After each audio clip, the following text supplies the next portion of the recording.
ಭಗವಂತ ನೋಡಿ ಎಂತಹ ಮಹಾಮಹಿಮ ಭಗವಂತ, ಎಂತಹ ಕಾರುಣ್ಯಶಾಲಿ ಭಗವಂತ. ತನ್ನ ಸ್ವತಂತ್ರದಲ್ಲಿ, ತನ್ನ ಸ್ವಗತ ಸ್ವಾತಂತ್ರ್ಯದಲ್ಲಿ ಈ ಸಕಲ ಜೀವರಾಶಿಗಳಿಗೆ, ಈ ಪ್ರಪಂಚದಲ್ಲಿರುವ ಸಕಲ ಜೀವರಾಶಿಗಳಿಗೆ ಅವರವರ ಯೋಗ್ಯತೆಗೆ ಅನುಸಾರವಾಗಿ ಅವರವರ ಕರ್ತೃತ್ವಕ್ಕೆ ಎಷ್ಟು ಬೇಕೋ ಅಷ್ಟು ಸ್ವಾತಂತ್ರ್ಯವನ್ನು ಅವರಲ್ಲಿ ಇಟ್ಟು ತಾನು ಅವರಲ್ಲಿ ನಿಂತು ಮಾಡಿಸಿ ಮಾಡ್ತಾನೆ. ಅಂದರೆ ಏನು ಮಾಡ್ತಾನೆ ಭಗವಂತ ಅಂದರೆ, ಈ ವಿಧದಿ ಸ್ವಾತಂತ್ರ್ಯ ತತ್ವವ ದೇವಮಾನವ ದಾನವರುಳು ರಮಾ ವಿನೋದಿ ವಿಭಾಗ ಮಾಡಿಲ್ಲ ಅಲ್ಲೇ ರಮಿಸುವನು. ಮೂವರೊಳಗಿದ್ದವರ ಕರ್ಮವ ತಾವಿಕಾರ ಗೈಸದಲೆ ಕಲ್ಪಾವಸಾನಕ್ಕೆ ಕೊಡುವನ ಅನಾಯಾಸವರವರವರ ಗತಿಯ. ಸ್ವಾತಂತ್ರ್ಯ ತತ್ವವನ್ನು ದೇವ ಮಾನವ ದಾನವರು ಅವರೊಳಗೆ ರಮಾ ವಿನೋದಿ ಅಂತ ಹೇಳ್ತಾರೆ. ಭಗವಂತನಿಗೆ ಇದೇನು ಕಷ್ಟ ಏನಿಲ್ಲ, ಕ್ರೀಡೆಯಿಂದ ಮಾಡ್ತಾನೆ, ರಮಾಳ ಜೊತೆಗೆ ವಿಹರಿಸ್ತಾನೆ. ಶ್ರೀ ದುರ್ಗಾ ರೂಪದಲ್ಲಿ ರಮಾದೇವಿಯನ್ನು ತಾನು ವಿಹರಿಸಿ ಮಾಡ್ತಾನೆ, ವಿಭಾಗವನ್ನು ಮಾಡಿ ಅಲ್ಲೇ ರಮಿಸುತ್ತಾನೆ ಭಗವಂತ. ಈ ದೇವ ಮಾನವ ದಾನವರೊಳಗೆ ಈ ಕರ್ಮವನ್ನು ವಿಕಾರಗಳಿದ್ದಾರೆ ನೋಡಿ. ಅವರವರ ಕರ್ಮಕ್ಕೆ ಅನುಸಾರವಾಗಿ, ಅವರವರ ಪೂರ್ವ ಹಿಂದಿನ ಕರ್ಮಕ್ಕೆ ಅನುಸಾರವಾಗಿ ಅವರವರಿಗೆ ಕರ್ಮವನ್ನು ಮಾಡಿಸ್ತಾನೆ, ಪಾಪ ಪುಣ್ಯ ಕರ್ಮಗಳನ್ನು ಮಾಡಿಸ್ತಾನೆ. ಆ ಮಾಡಲಿಕ್ಕೆ ತನ್ನ ಸ್ವಾತಂತ್ರ್ಯದ ಹೇಳಿದೆ ಒಂದಂಶ, ಒಂದು ಭಾಗವನ್ನು ಜೀವರಲ್ಲಿ ಇಡ್ತಾನೆ, ಸಮಸ್ತ ಜೀವರಲ್ಲಿ ಇಡ್ತಾನೆ ಭಗವಂತ. ಒಂದು ಹೆಚ್ಚು ಕಡಿಮೆ ಆಯಿತಾ ಇಡುವುದರಲ್ಲಿ ಇಲ್ಲ. ತಾರತಮ್ಯ ಮಾಡ್ತಾನ ಭಗವಂತ ಇಲ್ಲ. ಅವರವರ ಯೋಗ್ಯತೆಗೆ ಅನುಸಾರವಾಗಿ, ಅವರವರ ಹಿಂದಿನ ಪಾಪ ಪುಣ್ಯಗಳಕ್ಕೆ ಕಾರ್ಯಗಳಿಗೆ ಅನುಸಾರವಾಗಿ ಭಗವಂತ ಅವರಿಂದ ಪಾಪ ಪುಣ್ಯದ ಒಳ್ಳೆಯ ಕೆಟ್ಟ ಕೆಲಸಗಳನ್ನು ಮಾಡಿಸ್ತಾನೆ ಅವರೊಳಗಿದ್ದು. ಸ್ವಲ್ಪವೂ ವಿಕಾರ ಗೈಸದಲೆ, ಸ್ವಲ್ಪವೂ ವಿಕಾರ ಆಗುವುದಿಲ್ಲ, ಹೆಚ್ಚು ಆಗುವುದಿಲ್ಲ, ಕಡಿಮೆ ಆಗುವುದಿಲ್ಲ. ಅಂದರೆ ಎಲ್ಲರಿಗೂ ಒಂದೇ ತರಹ ಮಾಡಿಸುವುದಿಲ್ಲ. ಆಯಾ ಜೀವರ ಯೋಗ್ಯತೆಗಳಿಗೆ ಅನುಸಾರವಾಗಿ, ಆಯಾ ಜೀವಿಯರ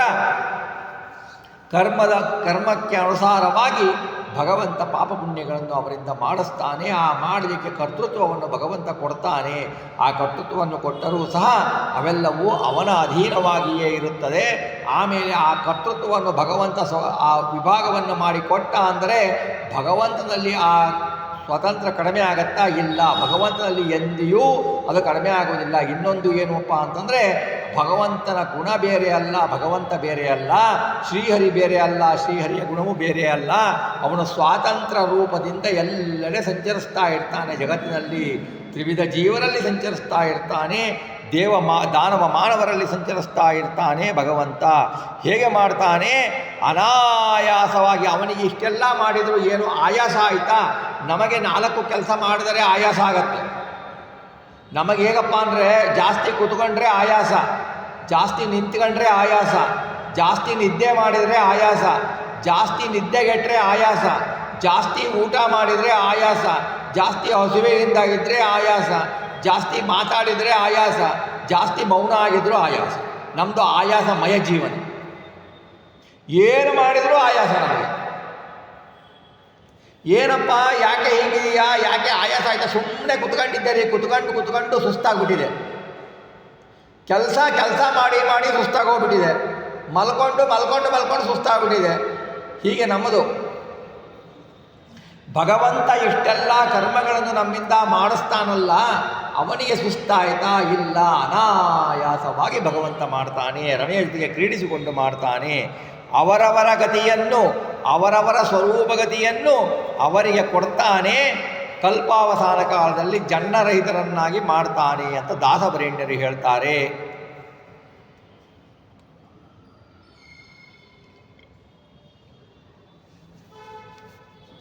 ಮುಂದೆ ದಾಸವರೇಣ್ಯರು ಹೇಳ್ತಾರೆ, ಆಲಯಗಳೊಳಿಪ್ಪ ದೀಪ ಜ್ವಾಲೆ ವರ್ತಿಗಳನುಸರಿಸಿ ಜನರಾಳೆಗಳಿಗೊಪ್ಪುವ ತೆರದಿ ಹರಿತ ತೋರ್ಪ ಸರ್ವತ್ರ ಕಾಲ ಕಾಲದಿ ಶ್ರೀಧರ ದುರ್ಗಾಲನೆಯರ ಕೂಡಿ ಸುಖಮಯ ಲೀಲೆಗೈಯಲು ತ್ರಿಗುಣ ಕಾರ್ಯಗಳಹವು ಜೀವರಿಗೆ.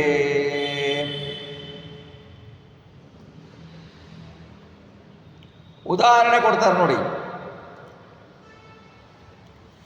ಮನೆಯೊಳಗೆ, ಆಲಯಗಳೊಳಗೆ, ದೇವಸ್ಥಾನದೊಳಗೆ ದೀಪಜ್ವಾಲೆ ವರ್ತಿಗಳನ್ನು ಸರಿಸಿ ದೀಪವನ್ನು ಹಚ್ಚಿರ್ತಾರೆ. ಒಂದು ಉದಾಹರಣೆಯನ್ನು ಕೊಡ್ತಾರೆ ಇವರು, ದೃಷ್ಟಾಂತವನ್ನು ಕೊಡ್ತಾರೆ.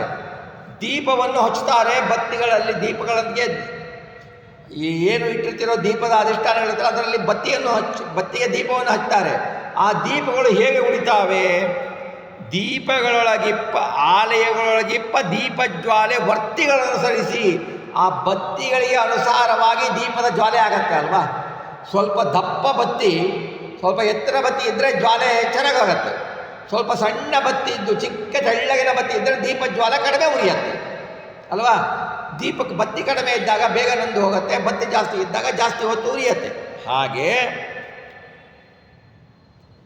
ಜನರ ಅಳೆಗಳಿಗೊಪ್ಪುವ ತೆರದಿ ಹರಿತಾ ತೋರ್ಪಪ್ಪ.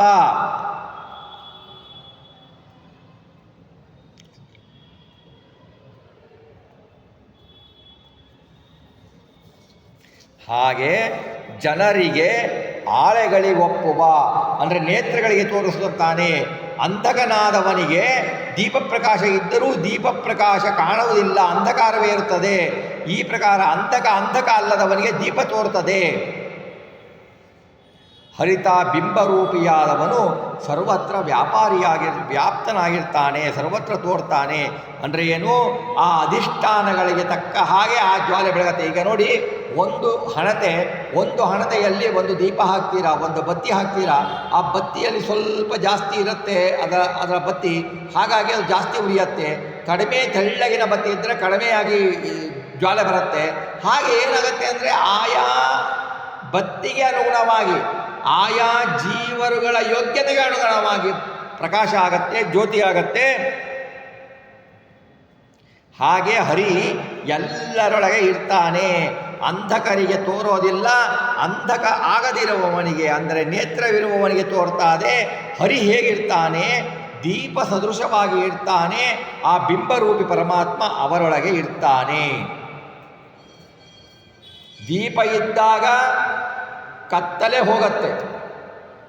ದೀಪ ಇದ್ದಾಗ ನಮಗೆ ಕತ್ತಲೆಯಲ್ಲಿ ವಸ್ತು ಇದ್ದಾಗ ವಸ್ತು ಕಾಣುತ್ತೆ. ದೀಪ ಬೆಳಕಿನಲ್ಲಿ ವಸ್ತು ಕಾಣುತ್ತೆ. ಅಲ್ಲಿ ವಸ್ತುವೇ ಇಲ್ಲದಿದ್ದರೆ ದೀಪ ಹಚ್ಚಿದರೆ ಕಾಣಲ್ಲ. ವಸ್ತು ಇದ್ದುದನ್ನು ಕಾಣಬೇಕು ಅಂದರೆ ದೀಪ ಹಚ್ಚಬೇಕು. ಅಂದರೆ ಭಗವಂತ ನಮ್ಮಲ್ಲಿ ಇದ್ದಾನೆ, ಬಿಂಬರೂಪಿ ಪರಮಾತ್ಮ. ನಮಗೆ ಅವನು ಕಾಣಬೇಕು ಅಂದರೆ ನಮ್ಮ ಜ್ಞಾನದ ದೀಪವನ್ನು ಚೆನ್ನಾಗಿ ಉರಿಸಬೇಕು ಅಂತ ನಾವು ಅಧ್ಯಾತ್ಮ ಚಿಂತನೆಯನ್ನು ಮಾಡಬಹುದು. ಇದರಲ್ಲಿ ಭಗವಾತ್ಮ ಬಿಂಬರೂಪಿ ಈ ಪ್ರಕಾರ ಎದ್ದು ಬಿಟ್ಟು ಏನು ಮಾಡ್ತಾನೆ? ಅನಾದಿ ಸ್ವರೂಪಭೂತವಾದ ಸ್ವಾತಂತ್ರ್ಯವನ್ನು ಅನುಸರಿಸಿ ಪ್ರಕಾಶಮಾನನಾಗಿ ಸರ್ವ ಜೀವರಲ್ಲಿ ಇರ್ತಾನೆ.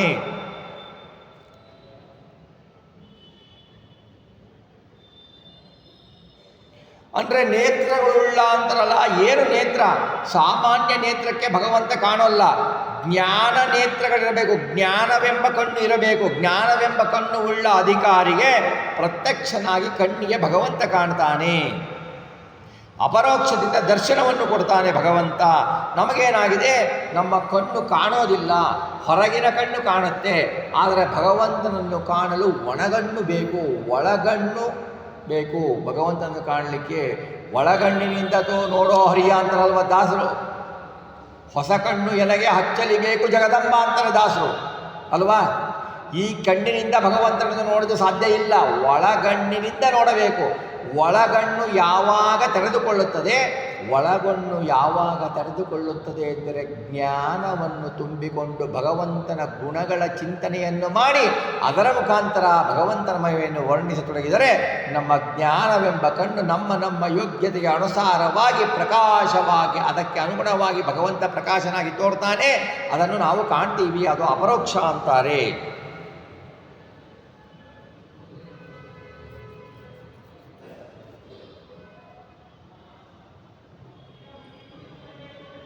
ಭಗವಂತನೇ ಇಲ್ಲ, ಭಗವಂತ ಸುಳ್ಳು, ಭಗವಂತ ನಾನುವೇ, ಭಗವಂತ ನಾನು ಎಲ್ಲರೂ ಒಂದೇ, ಭಗವಂತನಲ್ಲಿ ಅನುಮಾನ, ಭಗವಂತನಿಗೆ 8 ಗುಣಗಳು, ಭಗವಂತನಿಗೆ 3 ಗುಣಗಳು ಅನ್ನುವರಿದ್ದಾರಲ್ಲ, ಇವರೆಲ್ಲರೂ ಏನಾಗ್ತಾರೆ? ನೇತ್ರಹೀನರಂತೆ ಇರ್ತಾರೆ. ಯಾಕೆಂದರೆ ಜ್ಞಾನಶೂನ್ಯರಾಗಿರ್ತಾರೆ ಅವರು. ಈ ಪ್ರಕಾರ ಭಗವಂತ ಅವರವರಿಗೆ ಯೋಗ್ಯತೆಗೆ ಅನುಸಾರವಾಗಿ ತೋರಿಸಿಕೊಡ್ತಾನೆ. ಭಗವಂತ ಹೇಗಿರ್ತಾನೆ? ಸುಖಮಯ. ಅವನಿಗೆ ದುಃಖವೇ ಇಲ್ಲ, ದುಃಖದ ಲವಲೇಶವೂ ಭಗವಂತನಿಗೆ ಇಲ್ಲ. ಇವನೇನು ಮಾಡಿರ್ತಾನೆ? ಭಗವಂತ ತನ್ನ 3 ಪತ್ನಿಯರು ಅಂದರೆ ಶ್ರೀ ಭೂ ದುರ್ಗಾದೇವಿಯರ ಕೂಡಿ ತನ್ನ ಪತ್ನಿಯರಿಂದ ಕೂಡಿಕೊಂಡು ಸ್ಥೂಲ ದೇಹದ ಗುಣತ್ರಯದಲ್ಲಿ ತನ್ನ ಪತ್ನಿಯರಿಂದ ಕೂಡಿಕೊಂಡು ಕಾಲಕಾಲದಲ್ಲಿ ಅಂದರೆ ಯಾವಾಗಲೂ ಪ್ರತಿ ಕ್ಷಣದಲ್ಲಿ ಲೀಲೆಗೈತ ತದಾಕಾರನಾಗಿ ಇದ್ದು ಸ್ಥೂಲಾಕಾರದಲ್ಲಿ ಸ್ಥೂಲಾಕಾರನಾಗಿರ್ತಾನೆ. ಬಿಂಬವಾಗಿ ಬಿಂಬಕ್ರಿಯಾ ರೂಪದ ಆಟಗಳನ್ನು ಆಡ್ತಾನೆ.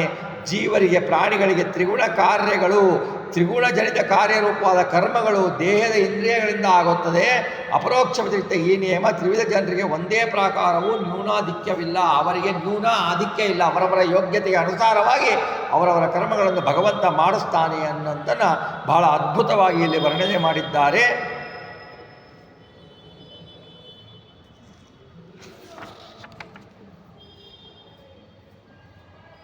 ಮುಂದೆ ಹೇಳ್ತಾರೆ, ಇಂದ್ರಿಯಂಗಳಿಮ್ಮಾಲ್ಪ ಕರ್ಮದ್ವಂದಗಳ ತನಗರ್ಪಿಸಲು ಗೋವಿಂದ ಪುಣ್ಯವ ಕೊಂಡು ಪಾಪವ ಭಸ್ಮವನೆ ಮಾಳ್ಪ. ಇಂದಿರೇಶನು ಭಕ್ತ ಜನರನ್ನು ನಿಂದಿಸುವವರೊಳಗಿಪ್ಪ ಪುಣ್ಯವ ತಂದು ತನ್ನವಗೀವ ಪಾಪಗಳವರಿಗುಣಿಸುವನು.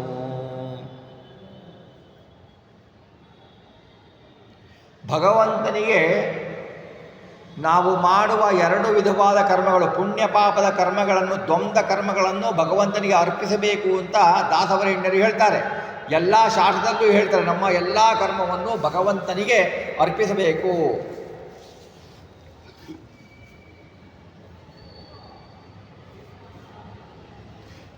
ಬೆಳಿಗ್ಗೆ ಎದ್ದು ನಾವು ಹೇಳ್ತೀವಲ್ವ, ನಿತ್ಯ ಮಾಡುವ ಕರ್ಮಗಳು ಪ್ರಾತಃದಿಂದ ಸಾಯಂಕಾಲಕ್ಕೆ, ಸಾಯಂಕಾಲದಿಂದ ಪ್ರಾತಃಕ್ಕೆ ಏನು ಕರ್ಮವನ್ನು ಮಾಡ್ತೀವೋ ಅದು ಭಗವಂತನಿಗೆ ಅರ್ಪಿಸಬೇಕು. ನಿನ್ನಾಜ್ಞೆಯಿಂದ ನಿನ್ನ ಅನುಜ್ಞೆಯಿಂದ ನಾವು ಮಾಡ್ತಾ ಇದ್ದೇವೆ ಅಂತ ಅವನಿಗೆ ಅರ್ಪಿಸಬೇಕು. ಹೇಗೆ? ನಮ್ಮ ಏಕಾದಶ ಇಂದ್ರಿಯಗಳಿಂದ 11 ಇಂದ್ರಿಯಗಳಿಂದ ನಾವು ಪಾಪಕರ್ಮಗಳನ್ನು ಪುಣ್ಯಕರ್ಮಗಳನ್ನು ಮಾಡ್ತಾನೇ ಇರ್ತೀವಿ.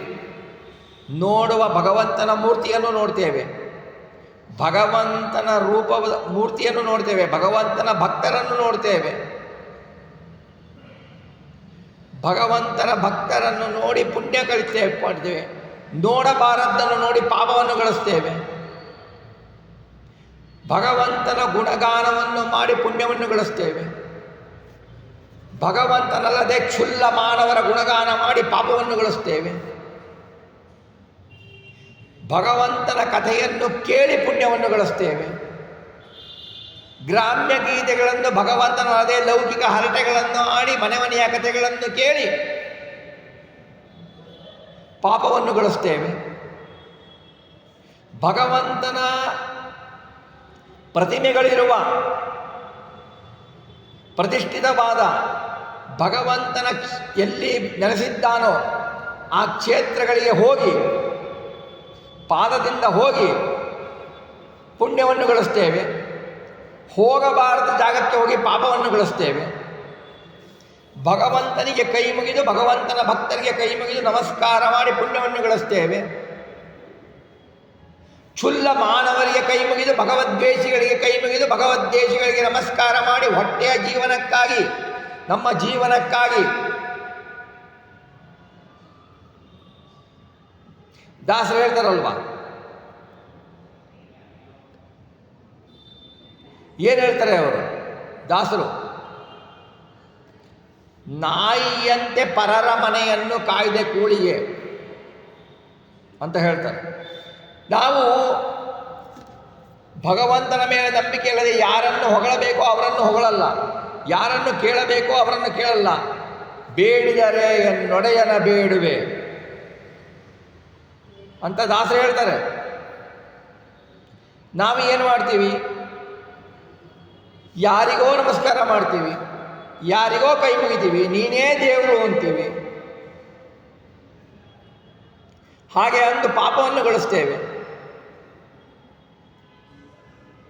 ಯಾರಲ್ಲಿ ಉತ್ತಮ ಗುಣಗಳಿಲ್ವೋ ಅವರಲ್ಲಿ ಉತ್ತಮ ಗುರುಗಳಿವೆ ಅಂತ ಹೇಳ್ತೇವೆ. ಯಾರಲ್ಲಿ ಗುಣಗಳಿದೆಯೋ ಅವರಲ್ಲಿ ಗುಣಗಳಿಲ್ಲ ಅಂತ ಹೇಳ್ತೇವೆ. ಈ ಪಾಪ ಪುಣ್ಯ ಎಂಬ ದ್ವಂದ್ವ ಕರ್ಮಗಳನ್ನು ನಾವು ನಮ್ಮ ಸಕಲ ಇಂದ್ರಿಯಗಳಿಂದ ಮಾಡ್ತಾನೆ ಇರ್ತೇವೆ.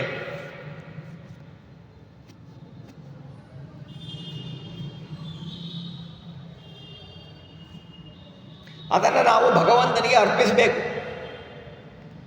ಭಗವಂತನಿಗೆ ಬೆಳಿಗ್ಗೆ ಎದ್ದ ತಕ್ಷಣ ಭಗವಂತನಿಗೆ ನಿನ್ನ ಪ್ರೇರಣೆಯಿಂದ ನಾನು ಇವತ್ತಿನ ಕರ್ಮಗಳನ್ನು ಮಾಡ್ತಾ ಇದ್ದೇನೆಪ್ಪ, ಇದೆಲ್ಲ ಕಾರ್ಯಗಳನ್ನು ಏನು ಮಾಡ್ತಾ ಇದ್ದೇನೋ ನಿನ್ನ ಪ್ರೇರಣೆಯಿಂದ ನಿನ್ನ ಪ್ರೀತಿಗೋಸ್ಕರ ಮಾಡ್ತಾ ಇದ್ದೇನೆ, ನೀನೇ ನನ್ನಲ್ಲಿ ನಿಂತು ಮಾಡಿಸ್ತಾ ಇದ್ದೀಯಾ ಅನ್ನುವ ಅನುಸಂಧಾನ ಇರಬೇಕು.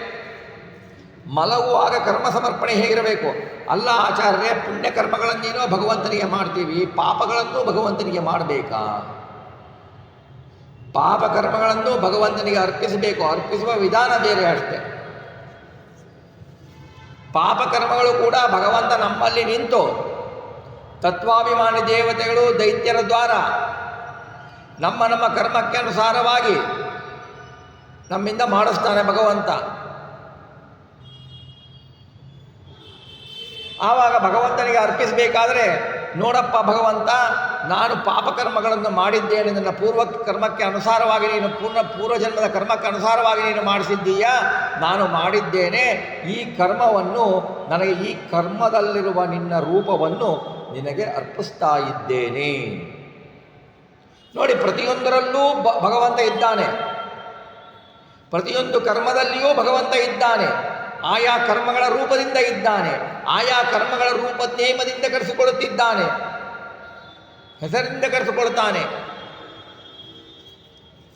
ಭಗವಂತ ಆಯಾ ಕರ್ಮಗಳಲ್ಲಿ ಇರ್ತಾನಲ್ಲ. ನಾವು ಮಾಡುವ ಕರ್ಮ ಏನಿದೆ, ಭಗವಂತ ನಮ್ಮ ಕರ್ಮಕ್ಕೆ ಅನುಸಾರವಾಗಿ ನೀನು ಪಾಪಕರ್ಮವನ್ನು ನಮ್ಮಿಂದ ಮಾಡಿಸಿದ್ದೀಯಪ್ಪ, ಮಾಡಿದ್ದೇನೆ, ಆ ಪಾಪಕರ್ಮದ ಫಲವನ್ನು ನಾನು ಅನುಭವಿಸ್ತೇನೆ, ಅನುಭವಿಸುವ ಶಕ್ತಿಯನ್ನು ಕೊಡು ಭಗವಂತ, ಮುಂದೆ ಇಂತಹ ಪಾಪವನ್ನು ಮಾಡದಿರುವಂತಹ ಶಕ್ತಿಯನ್ನು ಕೊಡು ಅಂತ ಭಗವಂತನಿಗೆ ಇದನ್ನು ನಿನಗೆ ಅರ್ಪಣೆ ಮಾಡ್ತಾ ಇದ್ದೇನಪ್ಪ ಇದು ಅಂತ ಹೇಳಿಬಿಟ್ಟು ಭಗವಂತನಿಗೆ ಅರ್ಪಣೆ ಮಾಡಿದರೆ ಏನು ಮಾಡ್ತಾನೆ ಭಗವಂತ ಅಂತಂದರೆ,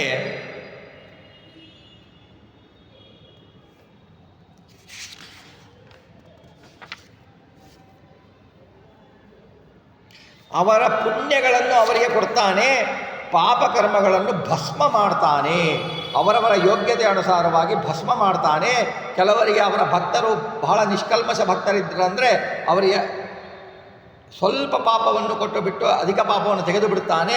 ಕೆಲವರಿಗೆ ಪಾಪವನ್ನು ಕೊಟ್ಟು ಅದು ಬಿಟ್ಟು ನಾನು ಮಾಡುವುದೇ ಹೀಗೆ, ನಾನೇ ಹೀಗೆ ಮಾಡೋದು, ನಾನೇ ಮಾಡ್ತಾ ಇದ್ದೇನೆ ಅಂತ ಸರ್ವ ಸ್ವತಂತ್ರ ಅನ್ನುವಂತ ತಿಳಿದುಕೊಂಡು ಬಿಟ್ಟು ಮಾಡ್ತಾ ಇದ್ದವನಿಗೆ ಅವನಿಗೆ ಪಾಪವನ್ನೇ ಭಗವಂತ ಕೊಡ್ತಾನೆ.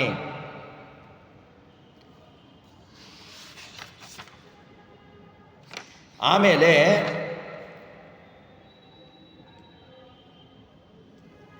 ಈಗ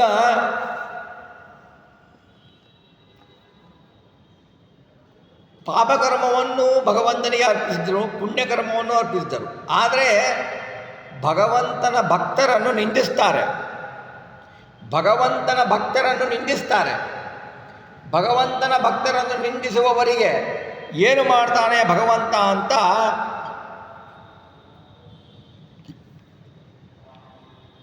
ಅವರು ಏನು ಪುಣ್ಯಕರ್ಮಗಳನ್ನು ಮಾಡ್ತಾರೋ ಅದನ್ನು ಭಗವಂತ ಅವರಿಂದ ತೆಗೆದು ತನ್ನ ಭಕ್ತರಿಗೆ ಕೊಡ್ತಾನೆ. ಪಾಪಕರ್ಮಗಳನ್ನು ಅವರಿಂದ ತೆಗೆದು ಇವನಿಗೆ ಉಣಿಸ್ತಾನೆ. ಅಂದರೆ ಭಗವಂತನ ಭಕ್ತರನ್ನು ಕೂಡ ನಿಂದಿಸುವುದು ಬೇಡ, ನಿಂದಿಸಬಾರದು. ದುಷ್ಕರ್ಮಿಗಳನ್ನು ಹೊಗಳಬಾರದು, ಭಗವಂತನ ಭಕ್ತರನ್ನು ನಿಂದಿಸಬಾರದು. ನಮಗೆ ಈಗ ನಾವೇನು ಕೇಳ್ತೀವಿ, ಬೆಳಿಗ್ಗೆಯಿಂದ ಸಾಯಂಕಾಲದ ತನಕ ಯಾವಾಗಲೂ ನಾವು ಭಗವದ್ಭಕ್ತರನ್ನು ನಿಂದನೆ ಮಾಡುವುದರಲ್ಲೇ ಕಾಲ ಕಳೀತೇವೆ. ಭಗವದ್ಭಕ್ತರ ನಿಂದನೆಯನ್ನು ಮಾಡಬಾರದು ಅಂತ ಶಾಸ್ತ್ರಗಳು ಹೇಳ್ತಾವೆ. ಅದನ್ನೇ ದಾಸವರೇಣ್ಯರು ಹೇಳ್ತಾರೆ.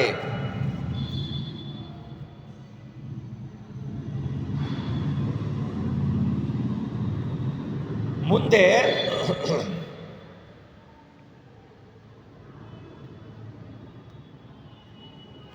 ಭಗವದ್ಭಕ್ತರನ್ನು ಭೂಷಣ ಮಾಡಬೇಕು ಅಂದರೆ ಸ್ತುತಿಸಬೇಕು. ತಮೋಯೋಗ್ಯರನ್ನು ಭಗವಂತನ ದ್ವೇಷಿಗಳನ್ನು ನಿಂದನೆ ಮಾಡಬೇಕು ಅಂತ ಹೇಳ್ತಾರೆ ದಾಸವರೇಣ್ಯರು. ಏನು ಹೇಳ್ತಾರೆ? ಹೊತ್ತು ಹೊತ್ತಿಗೆ ಪಾಪ ಕರ್ಮ ಪ್ರವರ್ತಕರ ನಿಂದಿಸದೆ ತನಗಿಂದುತ್ತಮರ ಗುಣಕರ್ಮಗಳ ಕೊಂಡಾಡದಲೇ ಇಪ್ಪ. ಮರ್ತ್ಯರಿಗೆ ಗೋ ಬ್ರಾಹ್ಮಣ ಸ್ತ್ರೀ ಹತ್ಯೆ ಮೊದಲಾದ ಕಿಳ ದೋಷಗಳಿತ್ತಪನು ಸಂದೇಹ ಬಡಿಸಲ್ಲ ಕಿಳ ಶಾಸ್ತ್ರಮತ.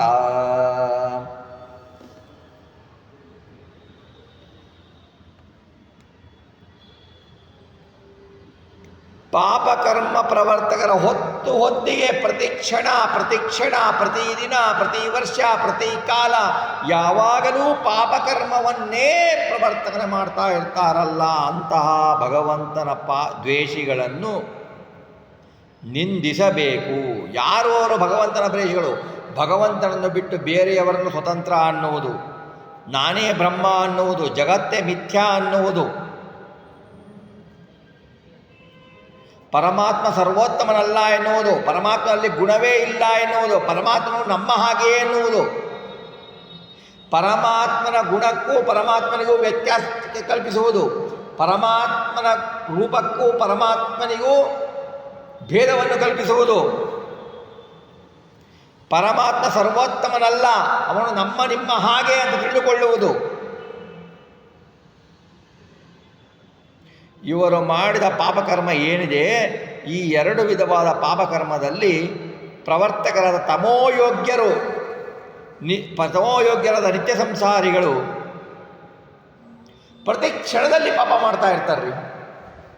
ನಾವು ಯೋಚನೆ ಮಾಡ್ತೀವಿ ನಾವು ಪುಣ್ಯ ಬಹಳ ಮಾಡಿದ್ದೀವಿ ಅಂತ, ಆದರೆ ನಾವು ತಿಳಿಯದಲೇ ಎಷ್ಟು ಪಾಪವನ್ನು ಮಾಡ್ತೀವಿ. ಯಾರನ್ನೋ ನೋಡ್ತೀವಿ, ಯಾರನ್ನೋ ನೋಡ್ತಾರೆ ನೀನೇ ಸರ್ವೋತ್ತಮ ಅಂತಾರೆ, ಯಾರನ್ನೋ ನೋಡ್ತಾರೆ ನೀನೇ ದೇವರು ಅಂತಾರೆ, ದೇವರನ್ನು ನೋಡ್ತಾರೆ ಕೃಷ್ಣ ಕಳ್ಳ ಅಂತಾರೆ, ಜಾರ ಅಂತಾರೆ, ಕೃಷ್ಣ ನಮ್ಮ ಹಾಗೆ ಮನುಷ್ಯ ಅಂತಾರೆ, ಹುಟ್ಟಿದ ಅಂತಾರೆ, ರಕ್ತ ಮಾಂಸಗಳಿದಾವೆ ಅವನಿಗೆ ಅಂತಾರೆ, ರಾಮ ಅಳುತ್ತಾನೆ ಅಂತಾರೆ, ರಾಮ ಸೀತೆಗೂ ವಿಯೋಗ ಅಂತಾರೆ. ಹೀಗೆ ನಾವು ಅಂತ ಇರ್ತೀವಲ್ಲ, ರಾಮಾಯಣ ಎಲ್ಲ ಕೇಳ್ತೀವಿ, ಭಾಗವತ ಎಲ್ಲ ಕೇಳ್ತೀವಿ. ಕೇಳುವುದೇನು? ಭಗವಂತನ ಅವತಾರಗಳಿಗೂ ಭಗವಂತನಿಗೂ ಭೇದ ಇಲ್ಲ, ಭಗವಂತನ ರೂಪಕ್ಕೂ ಭಗವಂತನಿಗೂ ಭೇದ ಇಲ್ಲ, ಭಗವಂತನ ಗುಣಗಳಿಗೂ ಭಗವಂತನಿಗೂ ಭೇದ ಇಲ್ಲ. ಎಲ್ಲ ಕೇಳಿ ಕೇಳಿ ಕೇಳಿ ಕೇಳಿ ಕೇಳಿ ಕೇಳಿ ಕೇಳ್ತೀವಿ. ಅಂದರೆ ಮಾಡೋದೇನು? ನೋಡ್ಲು, ಅಯ್ಯೋ ರಾಮ ಸೀತೆಯನ್ನು ಕಳ್ಕೊಂಡು ಬಿಟ್ಟು ಹತ್ತು ಬಿಟ್ಟ, ಕಣ್ಣೀರು ಹಾಕಿಬಿಟ್ಟ. ಕೇಳಿದ ಕಥೆ ರಾಮ ಸುಖಮಯ ಆನಂದ ಸ್ವರೂಪ, ಪೂರ್ಣಾನಂದಮಯ. ಅಂದಿದ್ದೇನು? ರಾಮ ಸೀತೆಯನ್ನು ಕಳೆದುಕೊಂಡು ಹತ್ತು ಬಿಟ್ಟ. ರಾಮನಿಗೂ ಸೀತೆಗೂ ವಿಯೋಗ ಇಲ್ಲ ರೀ. ರಾಮ ಸಾಕ್ಷಾತ್ ಭಗವಂತ, ಸೀತೆ ಸಾಕ್ಷಾತ್ ಮಹಾಲಕ್ಷ್ಮಿ. ಮಹಾಲಕ್ಷ್ಮಿಗೂ ನಾರಾಯಣನಿಗೂ ಒಂದು ಕ್ಷಣ ಅರೆಕ್ಷಣವೂ ವಿಯೋಗ ಇಲ್ಲ, ವಿಯೋಗರಹಿತರವರು, ವಿಯೋಗರಹಿತರು. ಭಗವಂತನಿಗೂ ಭಗವಂತನ ಪತ್ನಿಯಾದ ರಮಾದೇವಿಗೂ ವಿಯೋಗವನ್ನು ಕಲ್ಪಿಸಿದರೆ ಅದು ಒಂದು ದೊಡ್ಡ ಪಾಪದ ಕರ್ಮ. ನಾವು ಪ್ರತಿಕ್ಷಣ ಮಾಡ್ತೀವಿ ಅಲ್ವಾ? ಅದನ್ನು ಮಾಡೇ ಮಾಡ್ತೀವಿ, ತಿಳಿಯದೇನೋ ಮಾಡ್ತೀವಿ. ಅವನೇ ದೇವರು, ನಾನೇ ದೇವರು ಅಂತೀವಿ. ನೀವೇ ದೇವರು, ನೀವೇ ದೇವರು, ನಾನೇ ದೇವರು, ಯಾರು ಶಿಕ್ಷಕವರೆಲ್ಲ ದೇವರು ಅಂತೀವಿ. ಹೇಗ್ರಿ ಆಗತ್ತೆ? ಆಗಲ್ಲ.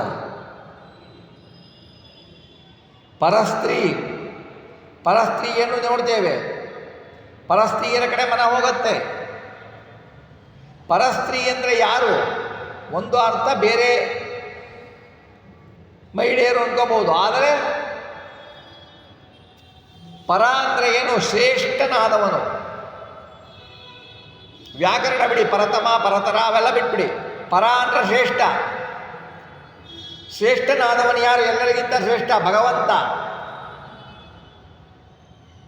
ಭಗವಂತನ ಸ್ತ್ರೀ. ಭಗವಂತನ ಸ್ತ್ರೀ ಅಂದರೆ ಯಾರು? ಲಕ್ಷ್ಮೀದೇವಿ. ಭಗವಂತನ ಹೆಂಡತಿ ಲಕ್ಷ್ಮೀದೇವಿಯ ಕಡೆಗೆ ಮನವನ್ನು ಹಾಕಿದ. ಅಲ್ಲರಿ, ನಾವು ಹಾಕೇ ಇಲ್ಲ, ಲಕ್ಷ್ಮೀದೇವಿ ಗೌರವ ಕೊಡ್ತೀವಿ, ಹೇಗೆ ಹೇಳ್ತೀರಾ ಆಚಾರ್ಯ ನೀವು ಅಂತಂದರೆ, ನಾವೇನು ಹೇಳಿದ್ವಿ? ನಾನೇ ದೇವರು ಅಂದ್ವಿ. ನಾನೇ ದೇವರು ಅಂದಾಗ ದೇವರ ಹೆಂಡತಿ ಏನಾಗಬೇಕು? ಜಗನ್ಮಾತೆ, ಜಗತ್ತಿಗೆ ತಾಯಿ ಲಕ್ಷ್ಮೀದೇವಿ. ಲಕ್ಷ್ಮೀದೇವಿಯನ್ನು ನಿನ್ನ ಹೆಂಡತಿ ಅಂದಾಗಾಯ್ತಲ್ವಾ? ನಾನೇ ದೇವರು ಅಂದರೆ ಲಕ್ಷ್ಮೀದೇವಿಯನ್ನು ಹೆಂಡತಿ ಅಂದಾಗ ಹೋಯ್ತಲ್ವ? ಅವಾಗೇನಾಯಿತು? ತಾಯಿಯನ್ನು ಹೆಂಡತಿ ಅಂತ ಪಾಪ ಬಂತು. ಎಷ್ಟು ಸೂಕ್ಷ್ಮ ಇದೆ ನೋಡಿ ಇವೆಲ್ಲ, ತಿಳ್ಕೊಳ್ಬೇಕು. ತಿಳಿಯದೇನೋ ತಪ್ಪು ಮಾಡ್ತಾನೇ ಇರ್ತೀವಿ. ಹೀಗೆ ಮಾಡುವ ನಮ್ಮ, ಹೀಗೆ ಯಾರು ಮಾಡ್ತಾರೋ ಅಮ್ಮಿ, ಯಾರು ಜಗತ್ತು ಸುಳ್ಳು, ಸತ್ಯ ಸುಳ್ಳು, ದೇವರು ಸುಳ್ಳು, ದೇವರು ನಿರ್ವಿಕಾರ, ದೇವರಿಗೆ ಆಕಾರವೇ ಇಲ್ಲ, ನಿರಾಕಾರ ದೇವರು ನಿರ್ಗುಣ, ದೇವರು ನಮ್ಮ ಹಾಗೆ ರಕ್ತ ಮಾಂಸಗಳಿಂದ ಉಳ್ಳ ದೇಹ ಉಳ್ಳವನು, ದೇವರೇ ಇಲ್ಲ ಅನ್ನುವವರು ಯಾರಿದ್ದಾರೋ ಇವರೆಲ್ಲ ಪಾಪಿಗಳು. ಆ ಪಾಪಿಗಳು ಹೊತ್ತಿಗೆ ಏನು ಮಾಡ್ತಾರೋ ಅವರನ್ನು ನಿಂದಿಸದೆ, ಅವರೇನು ಮಾಡ್ತಾ ಇರ್ತಾರೆ ಅವರನ್ನು ನಿಂದಿಸದೆ. ಅವರು ಮಾಡ್ತಾ ಇದ್ದಾರೆ ಬಿಡು, ಅವ್ರ ಪಾಡಿಗೆ ಅವ್ರು ಮಾಡಲಿ, ನನಗೇನಾಗಬೇಕಾಗಿದೆ? ನನ್ನ ಫ್ರೆಂಡ್ ಅವನು, ನಾನು ದೇವ್ರನ್ನ ನಂಬ್ತೀನಪ್ಪ, ಅವನು ನಂಬಲ್ಲ, ನಾನೇನು ಮಾಡಲಿಕ್ಕಾಗತ್ತೆ? ಅವನ ಪಾಡಿಗೆ ಅವನು ಇರಲಿ, ನನ್ನ ಪಾಡಿಗೆ ನಾನಿರಲಿ, ಅವನು ಒಳ್ಳೆಯವನೇ ಅಂತಂದರೆ ಅಂಥವರಿಗೆ ಪಾಪ ಕಟ್ಟಿಟ್ಟ ಬುದ್ಧಿ. ಹಾಗೆ ಅದು ಒಂದು. ಆಮೇಲೆ ತನಗಿಂತ ಉತ್ತಮರಿರ್ತಾರೆ, ಎಷ್ಟೋ ಆಚಾರ್ಯರಿರ್ತಾರೆ, ಎಷ್ಟೋ ಅರ್ಚಕರಿರ್ತಾರೆ, ಎಷ್ಟೋ ಸಾತ್ವಿಕ ಶಿರಾಮಣಿಗಳು ಸಾಧನೆಯನ್ನು ಮಾಡ್ತಾ ಇರ್ತಾರೆ, ಸಾಧಕರಿರ್ತಾರೆ, ಉತ್ತಮ ಕೆಲಸಗಳನ್ನು ಮಾಡ್ತಾ ಇರ್ತಾರೆ, ಪರಮಾತ್ಮನ ಸೇವೆಯನ್ನು ಮಾಡ್ತಾ ಇರ್ತಾರೆ, ಜ್ಞಾನ ಕಾರ್ಯಗಳನ್ನು ಮಾಡ್ತಾ ಇರ್ತಾರೆ, ಶಾಸ್ತ್ರಾಧ್ಯಯನವನ್ನು ಮಾಡ್ತಾ ಇರ್ತಾರೆ, ಭಗವಂತನ ಗುಣಗಾನವನ್ನು ಮಾಡ್ತಾ ಇರ್ತಾರೆ. ಅಂತಹ ಸಜ್ಜನರಿರ್ತಾರಲ್ಲ, ಅಂತಹ ಸಜ್ಜನರನ್ನು ಏನು ಮಾಡ್ತಾರಲ್ಲ, ಗುಣಕರ್ಮಗಳನ್ನು ಮಾಡ್ತಾರಲ್ಲ, ಅವರೇನು ಮಾಡ್ತಾರೆ? ನಾನು ಅದಕ್ಕಿಂತ ಚೆನ್ನಾಗಿ ಮಾಡ್ತೀನಿ, ಅವರೆಲ್ಲ ಡಂಬಾಟ ಮಾಡ್ತಾ ಇದ್ದಾರೆ, ನಾನು ಚೆನ್ನಾಗಿ ಮಾಡ್ತೀನಿ ಅವರಿಗಿಂತ, ಅವರು ಏನೂ ಮಾಡ್ತಾ ಇಲ್ಲ, ಸುಮ್ಮನೆ ಬೂಟಾಟಿಕೆ ಮಾಡ್ತಾ ಇದ್ದಾರೆ, ಅವರಲ್ಲಿ ಏನೂ ಇಲ್ಲ, ಹೇಳೋದೆಲ್ಲ ಸುಳ್ಳು, ಅವರು ಹೇಳ್ತಿರೋದೆಲ್ಲ ಬರೇ ಸತ್ಯಕ್ಕೆ ದೂರ ಅಂತ ಯಾರು ಇಟ್ಟು ಅವರ ಕರ್ಮಗಳನ್ನು ಆಹಾ ಎಷ್ಟು ಚೆನ್ನಾಗಿ ಮಾಡ್ತಾ ಇದ್ದಾರೆ, ಪರಮ ಭಗವದ್ಭಕ್ತರು, ಸಾತ್ವಿಕರಪ್ಪ ಅಂತ ಅವರ ಗುಣಗಳನ್ನು ಕೊಂಡಾಡದಲೇ, ಅವರ ಗುಣಗಳನ್ನು ಕೊಂಡಾಡೋದಿಲ್ಲ. ಪಾಪಕರ್ಮಗಳನ್ನು ಮಾಡುವ ಜನರನ್ನು ನಿಂದಿಸುವುದಿಲ್ಲ, ಪಾಪಕರ್ಮಗಳನ್ನು ಮಾಡದೆ ಸಕಲ ಸತ್ಕರ್ಮಗಳನ್ನು ಮಾಡುವ ಭಗವದ್ಭಕ್ತರನ್ನು ಹೊಗಳೋದಿಲ್ಲ. ಹೀಗೆ ಇದ್ದವರು ಮರ್ತ್ಯರಿಗೆ ಏನಾಗತ್ತೆ? ಗೋಹತ್ಯೆ, ಬ್ರಾಹ್ಮಣ ಹತ್ಯೆ, ಸ್ತ್ರೀ ಹತ್ಯೆ ಮಾಡಿದ ದೋಷ ಬರುತ್ತೆ, ಪಾಪ ಬರುತ್ತೆ. ಕೆಟ್ಟ ಕರ್ಮವನ್ನು ಮಾಡಿ ಭಗವಂತನ ದ್ವೇಷಿಯಾದವನನ್ನು ಬೈಯದೇ ಇದ್ದರೆ, ಭಗವದ್ಭಕ್ತರನ್ನು ಹೊಗಳದೇ ಇದ್ದರೆ ಗೋಹತ್ಯ, ಬ್ರಹ್ಮಹತ್ಯ, ಸ್ತ್ರೀ ಹತ್ಯಾ ದೋಷಗಳು ಬರ್ತಾವೆ ಎನ್ನುವುದನ್ನು ಶಾಸ್ತ್ರ ಹೇಳಿದ್ದಾರೆ. ಅದನ್ನೇ ಜಗನ್ನಾಥದಾಸರು ಇದರಲ್ಲಿ ಹೇಳಿದ್ದಾರೆ. ಮರ್ತ್ಯರಿಗೆ ಗೋಬ್ರಾಹ್ಮಣ ಸ್ತ್ರೀ ಹತ್ಯೆ ಮೊದಲಾದ ದೋಷಗಳಿತ್ತವನು ಸಂದೇಹ ಬಡೆಸಲ್ಲ ಅಖಿಳ ಶಾಸ್ತ್ರ ಮತ, ಎಲ್ಲ ಶಾಸ್ತ್ರಗಳ ಮತವಿದೆ. ಅಂದರೆ ಇದಕ್ಕೆ ಇನ್ನೊಂದು ರೀತಿ ಹೇಳ್ತಾರೆ, ಕಷ್ಟಾತ್ ಕಷ್ಟತರಂ ಯಾಂತು ಸರ್ವೇ ದುರ್ಯೋಧನಾದಯ, ಸುಖಾತ್ ಸುಖರತಂ ಯಾಂತು ಸರ್ವೇ ಭೀಮಾರ್ಜುನಾದಯ ಎಂಬ ಭಾರತ ವಾಕ್ಯ ರೀತ್ಯ ಪಾಪಕರ್ಮ ಮಾಡುವ ದುರ್ಯೋಧನ ದುಷ್ಟರನ್ನು ನಿಂದಿಸದೆ ತನಗಿಂತ ಉತ್ತಮರಾದ ಸಜ್ಜನರು ಮೊದಲು ಮಾಡಿ ಭೀಮಾಂತರ್ಗತ ಭಗವದ್ಭಕ್ತರ ಗುಣಕರ್ಮಗಳನ್ನು ಕೊಂಡಾಡಬೇಕು. ದುರ್ಯೋಧನ ಮೊದಲಾದ ಪಾಪಿಷ್ಟರ ಪಾಪಕರ್ಮಗಳನ್ನು ನಿಂದಿಸಬೇಕು. ಈಗೇನಾಗಿದೆ? ದುಷ್ಟರ ಪಾಪಕರ್ಮಗಳನ್ನು ವೈಭವೀಕರಿಸಿ ಅವರನ್ನೇ ದೇವರು ಅಂತ ನಾವು ಹೇಳ್ತೀವಿ, ಹಾಗಾಗಿ ಅದನ್ನು ಮಾಡಬಾರದು ಅಂತ ಹೇಳ್ತಾರೆ. ಆಮೇಲೆ ನಿಂದಾಂ ಭಗವತ ಶ್ರುತ್ವ ತತ್ಪರಸ್ಯ ಜನಸ್ಯ ಚ, ತಥೋನಾವೈತಿ ಯಸ್ಮಾನಾತ್ ಯಾತ್ಯಧಃ ಸುಕೃತಾಚ್ಯುತಃ ಚಿಂದ್ಯಾತ್ ಪ್ರಹಸ್ಯ ರುಷತೀಮನತಾಂ ಪ್ರಭುಶ್ಚೇ ಜಿಹ್ವಾ ಮನೋನಪಿ ತಥೋ ವಿಶ್ಯತ್ಯೇತ್ ಧರ್ಮಃ. ಅಂದರೆ ನಾವು ಭಗವದ್ಭಕ್ತರನ್ನು ನಿಂದನೆ ಮಾಡಬಾರದು, ಭಗವದ್ಭಕ್ತರನ್ನು ಒಳ್ಳೆಯ ಉತ್ತಮರ ಕರ್ಮಗಳನ್ನು ನಾವು ಉತ್ತಮರ ಗುಣಕರ್ಮಗಳನ್ನು ಕೊಂಡಾಡಬೇಕು, ಪಾಪಿಷ್ಟರ ಗುಣಕರ್ಮಗಳನ್ನು ನಿಂದಿಸಬೇಕು ಅಂತ ಹೇಳ್ತಾ ಇದನ್ನು ತಾತ್ಪರ್ಯವನ್ನು ಹೇಳ್ತಾರೆ. ಯಾರೂ ಈ ತರಹ ನನಗೋಸ್ಕರ ಭಗವಂತನ ಭಕ್ತರನ್ನು ಸಂಘ ಮಾಡಬೇಕೇ ಹೊರತು ಭಗವಂತನ ದ್ವೇಷಿಗಳ ಸಂಘವನ್ನು ಮಾಡಬಾರದು ಅನ್ನೋದರ ತಾತ್ಪರ್ಯ. ಏಕೆ ಎಂದರೆ ನಾವು ಮಾಡಿದ ಪಾಪಗಳ ಫಲ, ಅವರ ದುಷ್ಟರ ಸಂಘದ ಫಲ ನಮ್ಮ ಪುಣ್ಯಕರ್ಮವನ್ನು ತೆಗೆದುಹಾಕುತ್ತೆ ಅನ್ನೋದನ್ನು ತಿಳ್ಕೊಳ್ಬೇಕು.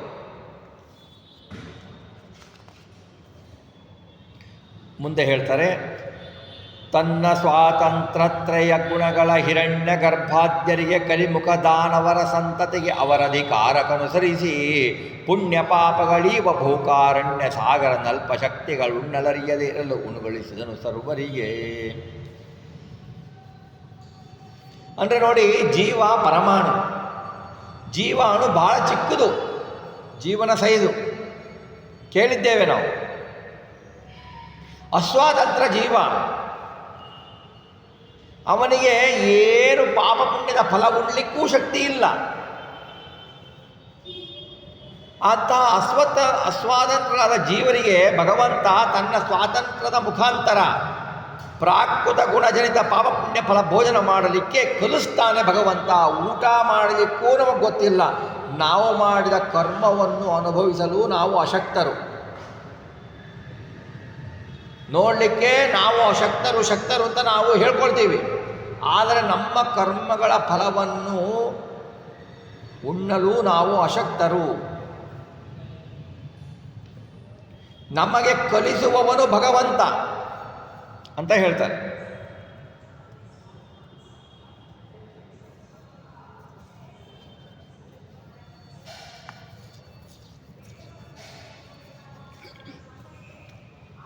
ಪರಮಾತ್ಮ ತನ್ನ ಸ್ವಗತ ಸ್ವಾತಂತ್ರ್ಯ ಗುಣಗಳನ್ನು 3 ವಿಧವಾದ ಜೀವರು ಅಂದರೆ ಹಿರಣ್ಯಗರ್ಭಾದ್ರಿಗೆ ಬ್ರಹ್ಮದೇವರ ಆರಭ್ಯ ತೃಣಾಂತ ಮುಕ್ತಿಯೋಗ್ಯರಿಗೆ, ಕಲಿಮುಖ ದಾನವರ ಸಂತತಿಗೆ, ಕಲಿ ಮೊದಲಾದ ತಮೋಯೋಗ್ಯರಿಗೆ, ನಿತ್ಯ ಸಂಸಾರಿಗಳಿಗೆ ಅವರವರ ಯೋಗ್ಯತೆ ಅಧಿಕಾರವನ್ನು ಅನುಸರಿಸಿ ಆ 3 ಮಂದಿಗೆ ಕೊಡ್ತಾನೆ ಭಗವಂತ. ಅವರವರ ಯೋಗ್ಯತೆ ಅನುಸಾರ ಅವರಲ್ಲಿ ಇದ್ದು ಕರ್ಮಗಳನ್ನು ಮಾಡಿಸಿ ಪುಣ್ಯ ಪಾಪಗಳನ್ನು ಅವರ ಅನುಭವಕ್ಕೆ ತರ್ತಾನೆ. ಅವರವರದ್ದನ್ನು ಅವರವರಿಗೆ ಕೊಡ್ತಾನೆ. ರುಜುಗಳಿಗೆ ಪಾಪವೂ ಇಲ್ಲ, ಪಾಪಕರ್ಮದ ಭೋಗವೂ ಇಲ್ಲ. ಅವರನ್ನು ಬಿಟ್ಟು ಇನ್ನೆಲ್ಲರಿಗೂ ಉಂಟು. ಅಲ್ಪಶಕ್ತಿಗಳು ದೇವರು ಅತ್ಯಣು ಸ್ವರೂಪರು, ಜೀವರು ಅತ್ಯಣು ಸ್ವರೂಪರು. ಅದರ ಅನುಸರಿಸಿದ ಶಕ್ತಿ ಉಳ್ಳವರವರು, ಉಣ್ಣಲಿರಿಯರು ಅವರು. ಜೀವರು ಅಣುವಾಗಿದ್ದಾರೆ, ಉಣ್ಣಲಿಕ್ಕೆ ಆಗೋದಿಲ್ಲ ಅವರಿಗೆ.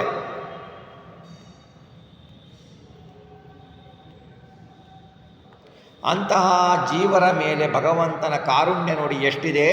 ಆ ಸ್ಥೂಲ ದೇಹದಲ್ಲಿ ವಾಸವಾಗಿ ಇದ್ದಾಗ ಸಮಸ್ತ ಪ್ರಾಣಿಗಳಿಗೆ ಬಹು ಕಾರುಣ್ಯದಿಂದಲೇ, ಬಹು ಕರುಣದಿಂದ ಭಗವಂತ ಏನು ಮಾಡ್ತಾನೆ ಅಂತಂದರೆ, ಬಿಂಬರೂಪಿ ಪರಮಾತ್ಮ ದೇಹಾಕಾರನಾಗಿ ದೇಹದಲ್ಲಿ ಇದ್ದು ಬಿಂಬಕ್ರಿಯಾದ್ವಾರ ಉಂಬೋದಕ್ಕೆ ಉಣ್ಣುವುದಕ್ಕೆ ಕಲಿಸ್ತಾನೆ ಭಗವಂತ.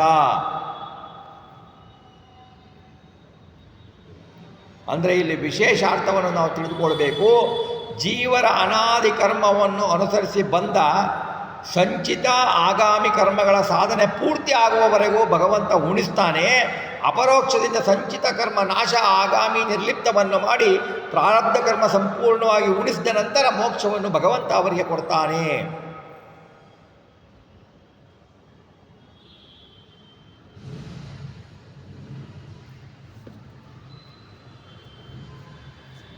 ಅಂದರೆ ಅಸೃಜ್ಯ ರಾಶಿಯಲ್ಲಿ ಅನಾದಿ ಕರ್ಮ ಇರುತ್ತೆ. ಅದು ಭೋಗಾನಂತರ ಲಿಂಗಭಂಗ ಆಗಬೇಕು. ಅಸೃಜ್ಯದ ಕಾಲದಲ್ಲಿ ಉಂಬೋದಕ್ಕೆ ನಿದ್ರಾವಸ್ಥೆ, ಆದ್ದರಿಂದ ಆಗೋದಿಲ್ಲ. ಆದ್ದರಿಂದ ಭಗವಂತ ಅವರು ಭೋಗಗಳನ್ನು ಮಾಡಿ ಸಾಧನೆಗಳನ್ನು ಮಾಡಿ ಅವರ ಮೋಕ್ಷವನ್ನು ಪಡೆಯಬೇಕು ಅನ್ನುವುದಕ್ಕೋಸ್ಕರ ಸೃಷ್ಟಿಗೆ ತಂದು ಸ್ಥೂಲ ದೇಹಗಳನ್ನು ಕೊಟ್ಟು ಅದರ ದ್ವಾರ ಭಗವಂತ ಅವರವರ ಕರ್ಮಗಳನ್ನು ಅವರವರು ಉಣ್ಣುವುದಕ್ಕೆ ಕಲಿಸ್ತಾನೆ. ಭಗವಂತ ಕಲಿಸಿ ಅವರ ಸಾಧನೆಯನ್ನು ಪಕ್ವ ಮಾಡಿಸಿ ಅವರನ್ನು ಲಿಂಗ ದೇಹವನ್ನು ಭಂಗ ಮಾಡಿಸಿ ಅವರನ್ನು ತನ್ನ ಕಡೆಗೆ ಕರೆದುಕೊಳ್ತಾನೆ ಭಗವಂತ ಎನ್ನುವುದು ವಿಶೇಷ ಅರ್ಥ.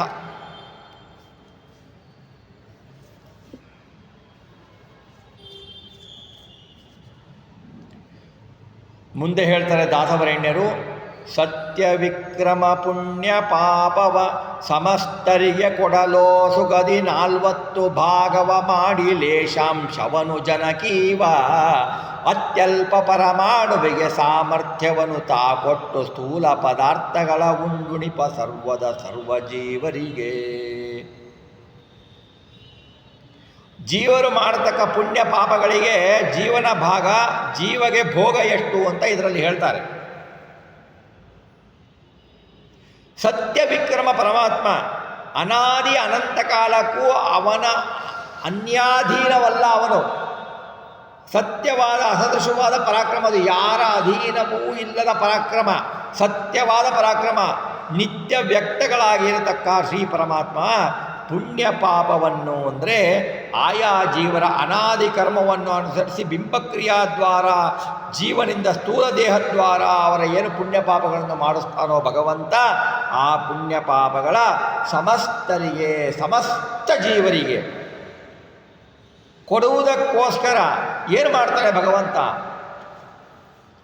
40 ಭಾಗವನ್ನು ಮಾಡ್ತಾನೆ. ದಶಸಂಖ್ಯಾ ಶತವಾಚಿ ಸಹಸ್ರವಾಚಿ ಆಗುತ್ತೆ, ಸಹಸ್ರ ಶತವಾಚವೂ ಆಗುತ್ತೆ. ಗುಣತಾರತಮ್ಯದಲ್ಲಿ ಗ್ರಂಥದಲ್ಲಿ ಈ ರೀತಿ ಇರುವಂಥದ್ದೇ 40 ಭಾಗ ಎಂಬುದು ಅಧಿಕ ಸಂಖ್ಯೆಯಿಂದ 400 ಭಾಗ ಅಂತಲೂ ಆಗತ್ತೆ. ಅದನ್ನು ದತ್ತ ಸ್ವಾತಂತ್ರ್ಯದಲ್ಲಿ ವಿವರವಾಗಿ ತಿಳಿಸಿದ್ದೀವಿ. ಪ್ರತಿ ಜೀವರು ಮಾಡಿದ ಪುಣ್ಯ ಪಾಪಗಳು ಎಂಬ 400 ಪ್ರಕಾರ ವಿಭಾಗ ಮಾಡ್ತಾನೆ. ಅವರಿಗೆ ಸ್ವಾತಂತ್ರ್ಯ ಎಷ್ಟೆಷ್ಟು ವಿಭಾಗವಾಗಿ ಕೊಟ್ಟಿದ್ದಾನೋ ಅಷ್ಟಷ್ಟು ಪುಣ್ಯ ಪಾಪಗಳು ಅವರವರಿಗೆ ವಿಭಾಗ ಮಾಡಿಕೊಡ್ತಾನೆ. ಇದರಲ್ಲಿ ಸ್ವಲ್ಪವೂ ವ್ಯತ್ಯಾಸ ಆಗೋದಿಲ್ಲ.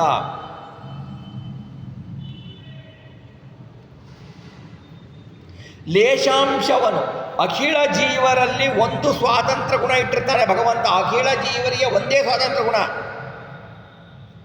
ಪ್ರತಿ ಜೀವರಲ್ಲಿ ಒಂದು ಗುಣದೊಳಗಿನ ಲೇಷದೊಳಗೆ ಲೇಷ ಸ್ವಾತಂತ್ರ್ಯ ಗುಣ. ಅನಂತ ಜೀವರಲ್ಲಿ ಸೇರಿಕೊಂಡು ಒಂದೇ ಗುಣ. ಆ ಒಂದು ಲೇಷ ಸ್ವಾತಂತ್ರ್ಯ ಗುಣದಲ್ಲಿ ಒಂದು ಅಂಶ ಇದ್ದಂತಾಯಿತು. ಆ ಲೇಷಾಂಶಕ್ಕೆ ಸರಿಯಾಗತಕ್ಕ ಪಾಪಪುಣ್ಯಗಳು ಯಾರಿಗಿಡ್ತಾನೆ? ಜನರಿಗೆ ಕೊಡ್ತಾನೆ. ಆ ಲೇಷಾಂಶ ಪುಣ್ಯ ಪಾಪಗಳೇನಾಗ್ತವೆ? ಭೋಗಕಾಲಕ್ಕೆ ಬೀಜದಿಂದ ವೃಕ್ಷವತ್ತು ಅನೇಕ ಪುಣ್ಯ ಪಾಪಗಳು ಬೆಳೆಯುತ್ತವೆ. ಬೀಜದಿಂದ ಹೇಗೆ ವೃಕ್ಷ ಬೆಳೆಯುತ್ತೋ ಹಾಗೆ ಪುಣ್ಯ ಪಾಪಗಳು ಬೆಳೆಯುತ್ತೆ. ಅದನ್ನು ಅಷ್ಟು ಭೋಗಿಸೋಣ ಅಂತ ಜೀವ ಮಾಡಿದರೆ ಭೋಗಿಸಲಿಕ್ಕೆ ಆಗೋದಿಲ್ಲ. ತಾನು ಮಾಡಿದ ಪಾಪ ಪುಣ್ಯಗಳ ಫಲವನ್ನು ಎಲ್ಲವನ್ನೂ ಭೋಗಿಸುವುದಕ್ಕೆ ಜೀವನಿಗೆ ಆಗೋದಿಲ್ಲ, ಶಕ್ತಿ ಇಲ್ಲ. ಭೋಗಿಸಿ ಉಳಿದಿದ್ದು ರಾಶಿಯಾಗಿ ಬಿದ್ದಿದೆ ಸಂಚಿತ ಕರ್ಮಗಳು. ಜೀವನ ಪರಿಮಾಣ ಎಷ್ಟು? ಜೀವನ ಪರಿಮಾಣ ಅತ್ಯಲ್ಪ ಪರಮಾಣು. ಬ್ರಹ್ಮಾದಿ ತೃಣಾಂತ ಜೀವರಿಗೆ ಏನು ಮಾಡ್ತಾನೆ ಅವನ ಭಗವಂತ? ತಾನು ಸಾಮರ್ಥ್ಯವನ್ನು ಕೊಡ್ತಾನೆ. ಆ ಅಣುಜೀವಿಗಳಿಗೆ ಸ್ವಾತಂತ್ರ್ಯ ಇರೋಲ್ಲ, ಆ ಸಾಮರ್ಥ್ಯ ಇರೋದಿಲ್ಲ ಅವಕ್ಕೆ. ಆ ಸ್ಥೂಲ ದೇಹ ದ್ವಾರ ಜೀವರಿಗೆ ಸಾಮರ್ಥ್ಯವನ್ನು ಕೊಡ್ತಾನೆ.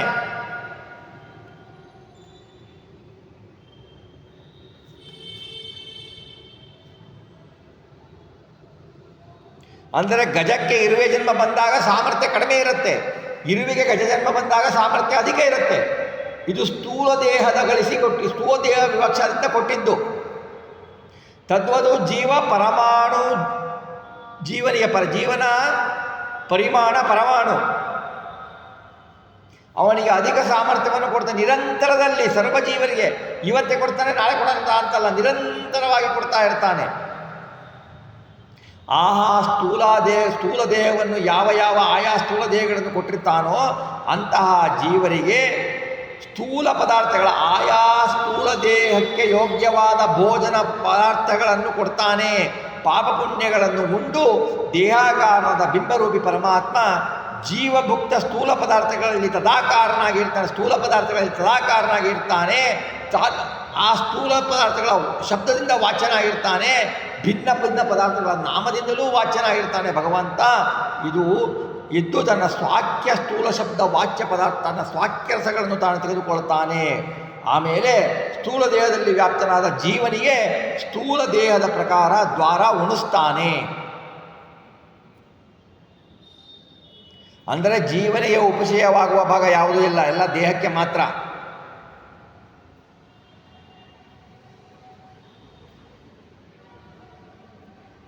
ಈ ಶ್ಲೋಕದಲ್ಲಿ ಏನು ಕೊಟ್ಟಿದ್ದಾರೆ? 40 ಭಾಗ ಅಂತ ಕೊಟ್ಟಿದ್ದಾರೆ. ಇದನ್ನು 400 ಅಂತ ಹೇಗೆ ತೆಗೆದುಕೊಳ್ಬೇಕು ಅಂದರೆ, ಜ್ಞಾನಪೂರ್ವಕ ಪಾಪ, ಜ್ಞಾನಪೂರ್ವಕ ಪುಣ್ಯ, ಅಜ್ಞಾನಪೂರ್ವಕ ಪಾಪ, ಅಜ್ಞಾನಪೂರ್ವಕ ಪುಣ್ಯ. ನಮಗೆ ಜ್ಞಾನಪೂರ್ವಕ ಗೊತ್ತಿರುತ್ತೆ ಪಾಪ ಅದು ಅಂತ, ಆದರೂ ಮಾಡ್ತೀವಿ ಪಾಪ ಕಾರ್ಯವನ್ನು, ಅದು ಜ್ಞಾನಪೂರ್ವಕ ಪಾಪ.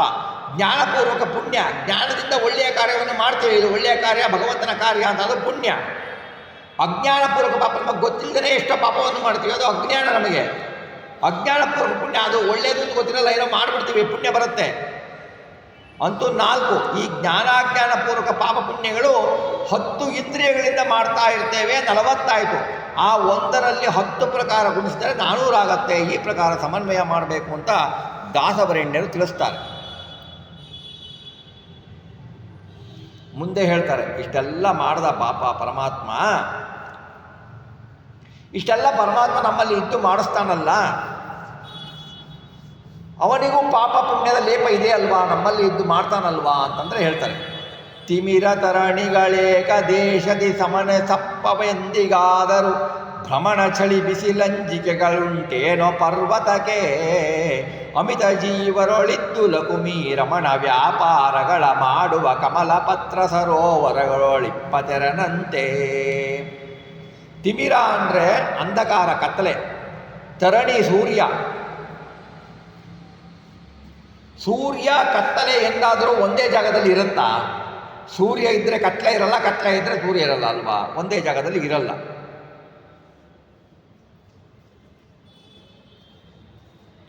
ಪರ್ವತ ಇದೆ, ಪರ್ವತಕ್ಕೆ ಎಂದಾದರೂ ಸಂಚಾರದ ಶ್ರಮ ಆಗತ್ತಾ? ಚಳಿ ಬಿಸಿಲುಗಳಾಗ್ತಾವ? ಪರ್ವತಕ್ಕೆ ಚಳಿ ಬಿಸಿಲುಗಳ ಭಯ ಆಗತ್ತಾ? ಇಲ್ಲ. ಹಾಗೆ ಭಗವಂತ ಅಮಿತ ಜೀವರೊಳಿದ್ದು, ಅಮಿತ ಅಂದರೆ ಅಸಂಖ್ಯ, ಎಣಿಸಲು ಅಸರಳವಾದ್ದು, ಅಸಂಖ್ಯವಾದ ಜೀವರಲ್ಲಿ ಬಿಂಬನಾಗಿರ್ತಾನೆ ಭಗವಂತ. ಯಾರು ಅವನು? ಲಕ್ಷ್ಮೀ ರಮಣ. ಏನು ಮಾಡ್ತಾನೆ ಅವನು? ವ್ಯಾಪಾರಗಳನ್ನು ಮಾಡಿಸ್ತಾನೆ, ನಮ್ಮೊಳಗಿದ್ದು ವ್ಯಾಪಾರಗಳನ್ನು ಮಾಡಿಸ್ತಾನೆ. ಜೀವನ ಸ್ವರೂಪವನ್ನು ಅನುಸರಿಸಿ, ಅನಾದಿ ಕರ್ಮವನ್ನು ಅನುಸರಿಸಿ ಅವನಲ್ಲಿ ನಿಂತು ಪ್ರೇರಣಾದಿ ವ್ಯಾಪಾರಗಳನ್ನು ಭಗವಂತ ಮಾಡ್ತಾನೆ. ಹಾಗಾದರೆ ಮಾಡ್ತಾನಲ್ಲ, ಅವನಿಗೆ ಪಾಪ ಪುಣ್ಯದ ಲೇಪ ಉಂಟೋ? ಭಗವಂತನಿಗೆ ಪಾಪ ಪುಣ್ಯಗಳ ಲೇಪ ಯಾವುದೂ ಇಲ್ಲ. ಸೂರ್ಯನಿಗೆ ಹೇಗೆ ಸೂರ್ಯನಿಗೆ ಕತ್ತಲೆಯ ಲೇಪ ಇಲ್ಲ, ಹಾಗೆ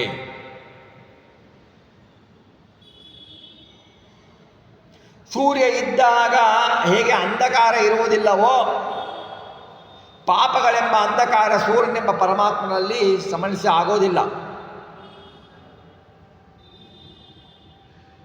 ಪರ್ವತಕ್ಕೆ ಗಾಳಿಯಿಂದ ಚಲನೆ, ಚಳಿ, ಬಿಸಿಲು, ಅಂಚಿಗಳು ಇಲ್ಲದ ಹಾಗೆ ನಿರ್ಭೀತಿಯಿಂದ ಪರ್ವತ ಹೇಗಿರುತ್ತೋ ಹಾಗೆ ಜೀವರಿಂದ ಪುಣ್ಯ ಪಾಪಗಳನ್ನು ಮಾಡಿಸ್ತಾ ಭಗವಂತ ತದ್ಭಾಗವನ್ನು ತನಗಿಲ್ಲದಲೇ ತನ್ನ ಸ್ವಾಖ್ಯಗಳನ್ನು ತಾನು ಸ್ವೀಕರಿಸ್ತಾ ಇರ್ತಾನೆ ಭಗವಂತ. ಹೇಗೆ ಅಂದರೆ ಸರೋವರದೊಳಗೆ ಅಂತಾರೆ. ಸರೋವರ ಅಂದರೆ ಏನು? ಸ್ಥೂಲ ದೇಹ. ಸ್ಥೂಲ ದೇಹ ಸ್ವರೂಪ ದೇಹಕ್ಕೆ ಸರೋವರದೊಳಗೆ ಇದ್ದ ಭಗವಂತ ಕಮಲಪತ್ರದ ಸದೃಶನಾದ ಭಗವಂತ ಕಮಲಪತ್ರ ತೆರನಂತೆ ಸರೋವರದಲ್ಲಿ ಇರುವ ಕಮಲಪತ್ರಕ್ಕೆ ಲೇಪ ಇಲ್ಲ, ಜಲ ಲೇಪ ಆಗೋದಿಲ್ಲ ಅಲ್ವಾ?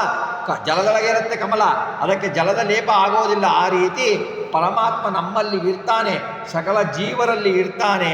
ಆದರೆ ಅವನಿಗೆ ಜೀವರು ಮಾಡುವ ಪಾಪ ಪುಣ್ಯಗಳ ಲೇಪ ಇಲ್ಲ, ಸಂಬಂಧ ಇಲ್ಲ. ಆದರೆ ಕಮಲದ ಅಧೋಭಾಗಕ್ಕೆ ಜೀವನ ಸದೃಶ, ಅದಕ್ಕೆ ಎಲ್ಲ ಲೇಪವೂ ಬರುತ್ತದೆ ಎನ್ನುವ ತಾತ್ಪರ್ಯವನ್ನು ಶ್ರೀಮದ್ ಜಗನ್ನಾಥ ದಾಸವರೇಣ್ಯರು ಈ ಪದ್ಯದಲ್ಲಿ ಹೇಳ್ತಾರೆ,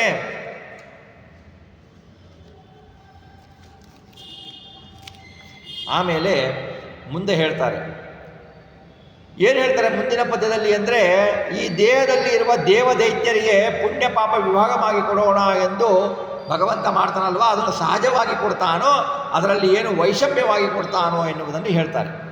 ಅಂಬುಜೋದ್ಭವ ಮುಖ್ಯ ಸುರಕಲಿ ಶಂಬರಾದಿ ಸಮಸ್ತ ದೈತ್ಯ ಕದಂಬ ಕನುದಿನ ಪುಣ್ಯ ಪಾಪ ವಿಭಾಗವನೆ ಮಾಡಿ ಅಂಬುದಿಯ ಜಲವನು ಮಹಾಘಟ ಬಿಂಬರಿತು ತುಂಬುವ ತೆರದಿ ಪ್ರತಿಬಿಂಬರೊಳು ತಾನಿದ್ದು ಯೋಗ್ಯತೆಯಂತೆ ಫಲವೀವ.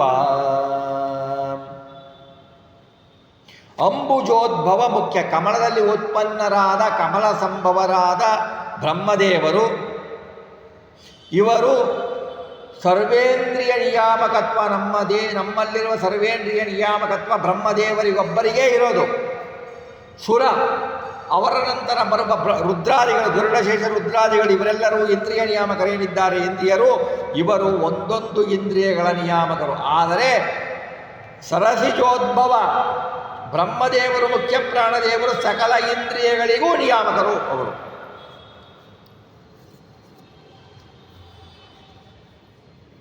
ಇಂದ್ರಿಯಗಳ ದ್ವಾರ ಪುಣ್ಯ ಕರ್ಮಗಳನ್ನು ಮಾಡಿಸುವವರು ತತ್ವಾಭಿಮಾನಿ ದೇವತೆಗಳು, ನಿಯಾಮಕರು.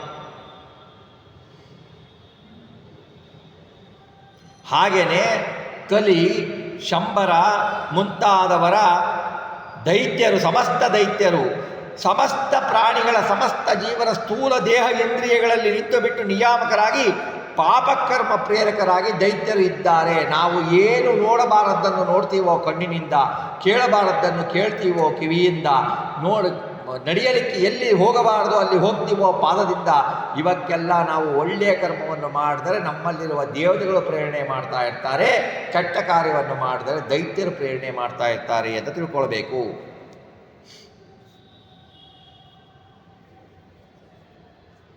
ಇವರು ಜೀವರ ಸ್ಥೂಲ ದೇಹಗಳಲ್ಲಿರ್ತಾರೆ, ದೇವತಾ ಸಮೂಹ, ದೈತ್ಯ ಸಮೂಹ. ಪ್ರತಿದಿನದಲ್ಲೂ ಪರಮಾತ್ಮನ ಆಜ್ಞಾದಿಂದ ದೇವದೈತ್ಯರ ದ್ವಾರ, ಜೀವನದಿಂದ ದೇಹದ್ವಾರ ಮಾಡಲ್ಪಟ್ಟ ಪುಣ್ಯ ಪಾಪ ಕರ್ಮಗಳು.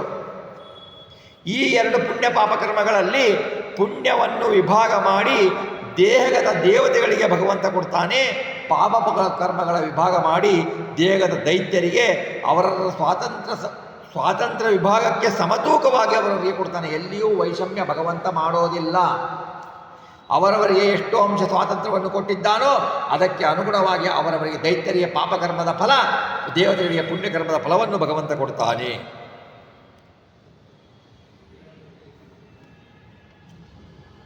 ಉದಾಹರಣೆ ಕೊಡ್ತಾರೆ, ಅಂಬುದಿಯ ಜಲ, ಇಡೀ ಸಮುದ್ರ ಜಲ ಇದೆಯಪ್ಪ, ಸಮುದ್ರ ನೀರನ್ನು ತುಂಬಿಕೊಂಡು ಬಿಟ್ಟೆ ಅಂತೀವಿ ನಾವು ಅಲ್ವಾ.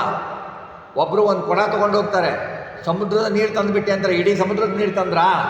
ಇಲ್ಲ, ಆ ಕೊಡದ ಯೋಗ್ಯತೆ ಎಷ್ಟಿದೆಯೋ ಅಷ್ಟು. ಇನ್ನೊಬ್ಬರು ತಮಗೆ ತೊಗೊಂಡು ಹೋಗ್ತಾರೆ, ತಮಗೆನಲ್ಲಿ ತರ್ತಾರೆ. ಇನ್ನೊಬ್ಬರು ಲೋಟ ತೊಗೊಂಡು ಹೋಗ್ತಾರೆ, ಲೋಟದಲ್ಲಿ ತರ್ತಾರೆ. ಅದು ತಾರತಮ್ಯ ಇದ್ದ ಘಟಗಳು. ಅವರವರ ಯೋಗ್ಯತೆ ಎಷ್ಟು ನೀರು ತುಂಬುತ್ತದೋ, ಒಂದು ಲೋಟದಲ್ಲಿ ನೀರು ಎಷ್ಟು ಹಿಡಿಯುತ್ತದೋ ಅದು ಒಂದು ತಂಬಿಯಲ್ಲಿ ಎಷ್ಟು ಹಿಡಿಯುತ್ತದೋ ಕೊಡದಲ್ಲಿ ಅದಕ್ಕಿಂತ ಜಾಸ್ತಿ ಹಿಡಿಯುತ್ತೆ. ಆ ಅಧಿಷ್ಠಾನಗಳ ಯೋಗ್ಯತೆಗೆ ಅನುಸಾರವಾಗಿ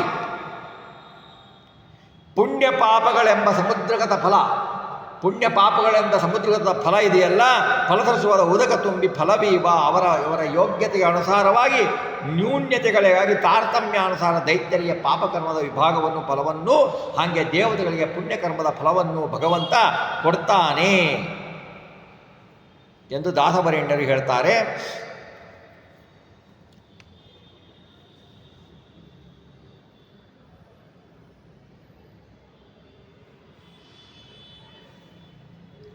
ಮುಂದುವರೆದು ಜಗನ್ನಾಥದಾಸರು ಹೇಳ್ತಾರೆ, ಇನಿತು ವಿಷ್ಣು ರಹಸ್ಯದೊಳು ಭೃಗುಮುನಿಪ ಇಂದ್ರದ್ಯುಮ್ನ ಗರುಪಿದನು ಬುಧರು ಕೇಳುವುದು ನಿತ್ಯದಿ ಮತ್ಸರವ ಬಿಟ್ಟು ಅನುಚಿತೋಕ್ತಿಗಳಿದ್ದರೆಯು ಸರಿ ಗಣನೆ ಮಾಡದಿರೆಂದು ವಿದ್ವಜ್ಜನಕ್ಕೆ ವಿಜ್ಞಾಪನೆಯ ಮಾಡುವೆ ವಿನಯ ಪೂರ್ವಕದಿ. ಈ ಪೂರ್ವೋಕ್ತರವಾಗಿ ದಾಸವರೇಣ್ಯರು ಈ ಸ್ವಗತ ಸ್ವಾತಂತ್ರ್ಯ ಸಂಧಿಯಲ್ಲಿ ವಿಷ್ಣು ರಹಸ್ಯದ ಗ್ರಂಥದ ಶ್ಲೋಕದ ಅನುವಾದವನ್ನು ಅದ್ಭುತವಾಗಿ ಮಾಡಿ ಜನರಿಗೆ ಚಿಂತನೆಯನ್ನು ಕೊಟ್ಟಿದ್ದಾರೆ.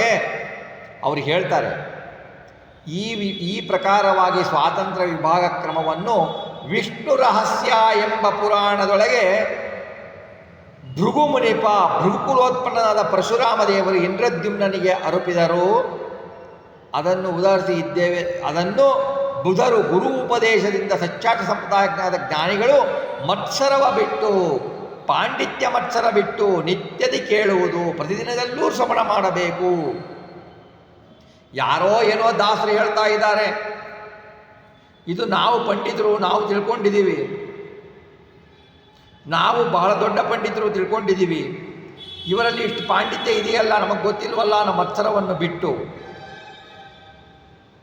ಇವರು ಏನು ಹೇಳ್ತಾರೆ ಅನ್ನುವುದನ್ನು ಬಿಟ್ಟು ಗುರು ಉಪದೇಶದಿಂದ ಸಚ್ಚಾಟ ಸಂಪನ್ನರಾದವರು ಜ್ಞಾನಿಗಳು ಪ್ರತಿನಿತ್ಯ ಇದನ್ನು ಕೇಳುವುದು, ಶ್ರವಣ ಮಾಡಬೇಕು. ಏನೋ ಹೇಳ್ತಾರೆ ದಾಸರು, ನೋಡಿ ಎಷ್ಟು ಹೇಳ್ತಾರೆ, ತಮ್ಮ ಅಹಂಕಾರವನ್ನು ಖಂಡಿಸ್ಕೊಳ್ತಾರೆ. ಅದರಲ್ಲಿ ಹೇಳ್ತಾರೆ ಅನುಷ್ಠೋಕ್ತಿಗಳು ಇದರಲ್ಲಿದ್ದರೆ, ಶಾಸ್ತ್ರಕ್ಕೆ ವಿಚಾರವಾದ ಯುಕ್ತಿಗಳಿದ್ದರೆ ಈ ಗ್ರಂಥದಲ್ಲಿ ಇದ್ದ ಪಕ್ಷದಲ್ಲಿ ಇದನ್ನು ಗಣನೆ ಮಾಡದಿರಿ, ಆ ಉಕ್ತಿಗಳನ್ನು ಗಣನೆ ಮಾಡಬೇಡಿ, ಆ ದೋಷಗಳನ್ನು ಗಣನೆ ಮಾಡಬೇಡಿ, ಈ ಕಾವ್ಯವನ್ನು ಗಣನಾ ಮಾಡದೇ ಇರೋಣವೇ ಸರಿ ಎಂದು ವಿನಯಪೂರ್ವಕದಿ ವಿಶೇಷ ವಿನಯದಿಂದ ವಿದ್ವಜ್ಜನಕ್ಕೆ, ಸಚ್ಚಾಸ್ತ್ರದ ಅಭಿಜ್ಞರಾದ ವಿದ್ವಾಂಸ ಜನರಿಗೆ ವಿಜ್ಞಾಪನೆಯನ್ನು ಮಾಡಿಕೊಳ್ತೇನೆ ಅಂತ ಜಗನ್ನಾಥದಾಸರು ಪ್ರಾರ್ಥನೆಯನ್ನು ಮಾಡ್ತಾರೆ. ನೋಡಿ ಅವರು ಹೇಗೆ ತಮ್ಮ ಅಹಂಕಾರವನ್ನು ಖಂಡಿಸ್ಕೊಳ್ತಾರೆ. ನಾವಿಲ್ಲ, ನಮಗೇನು ಗೊತ್ತಿಲ್ಲ, ಆದರೂ ನಮಗೆಲ್ಲ ಗೊತ್ತು ಅಂತೀವಿ. ನಾವು ನನಗೆಲ್ಲ ಗೊತ್ತು ಅಂತೀವಿ. ಬೇಸಿಕಲಿ ನಮಗೇನಪ್ಪ ಅಂದರೆ ನಮಗೆ ಗೊತ್ತಿಲ್ಲ ಅನ್ನೋದು ಕೂಡ ನಮಗೆ ಗೊತ್ತಿಲ್ಲ. ಹಾಗೆ ಮುಂದೆ ದಾಸವರೇಣ್ಯರು ಈ ಸ್ವಗತ ಸ್ವಾತಂತ್ರ್ಯ ಸಂಧಿಯ ಮಂಗಳವನ್ನು ಮಾಡ್ತಾರೆ. ವೀತ ಭಯ ವಿಶ್ವೇಶ ವಿಧಿಪಿತ ಮಾತುಲಾಂತಕ ಮಧ್ವವಲ್ಲಭ ಭೂತ ಭಾವನನಂತ ಭಾಸ್ಕರ ತೇಜ ಮಹಾರಾಜ ಗೌತಮರ ಮಡದಿಯನು ಕಾಯ್ದಾನಾಥ ರಕ್ಷಕ ಗುರುತಮ ಜಗನ್ನಾಥ ವಿಠ್ಠಲ ತನ್ನ ನಂಬಿದ ಭಕುತರ ನೆಪರೆವ.